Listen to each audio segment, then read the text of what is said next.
The Prophet Muhammad, peace be upon him, was subjected to criticism, ridicule, and slander.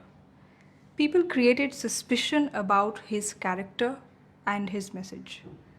So the question is, what was the Prophet's response to such behavior, which we call blasphemy? And what is the Quranic approach to blasphemy?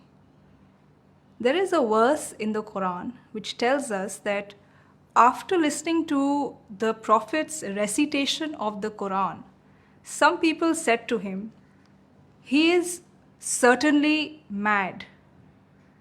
And the following verse says that yet the Quran is a reminder for all mankind. So this verse does not say that those who disrespect the Prophet should be punished. Rather, it offers logical refutation.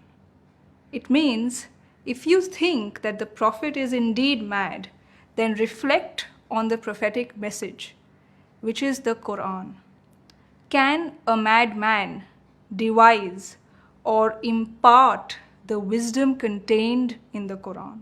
The Quranic way to respond to disagreements is by providing intellectual reasoning for one's perspective and not demanding that the critic be eliminated or the critique be censored or banned. Punishment and banning will not help because the objection put forward by the person would still remain unaddressed. So what we call blasphemy is actually difference of opinion, and it invites intellectual discussion. And if we become angry, then we are proving that we don't have strong arguments in favor of our perspective or our point of view. And the Prophet adopted this Quranic principle. In 7th century Arabia, poetry was very famous. And biographers of the Prophet tell us that several people composed poems to ridicule the Prophet. One person came to the Prophet and triumphantly announced, "He is the condemned one. We disobey him. We disagree with his teachings, and we abhor his religion." So, what was the Prophet's response to such satire and derision? The Prophet dealt with all of this very creatively. He asked his companion, Hassan ibn Thabit, to compose poems to respond to such disagreements and disapprovals of the Prophet and his message. So the Prophet's way was an idea in return for an idea, a statement in return for a statement.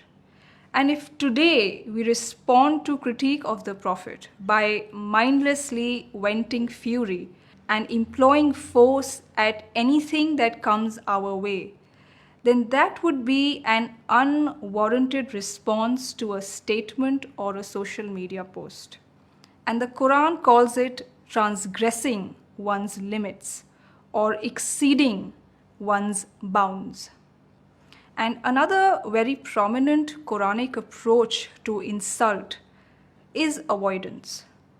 The Quran counsels the Prophet, ignore their hurtful talk. This is why we see that the Prophet never made a hue and cry over the inflammatory remarks passed at him. He never said that my sentiments have been hurt. People are pouring scorn at God's Prophet.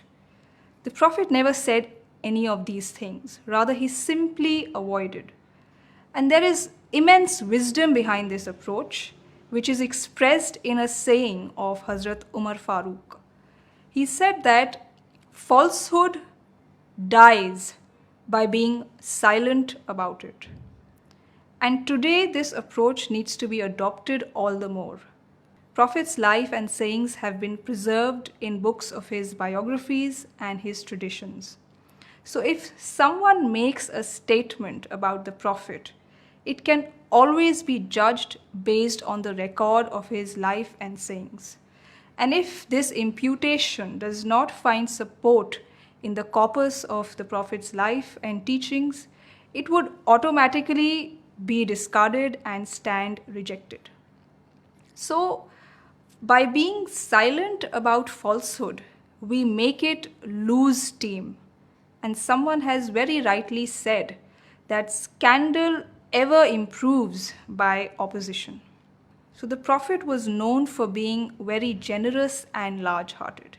He forgave people for all the wrongs that they committed against him. There was a person called Abdullah ibn Zibari. He composed powerful poems to ridicule the Prophet. But in the end, the Prophet forgave him.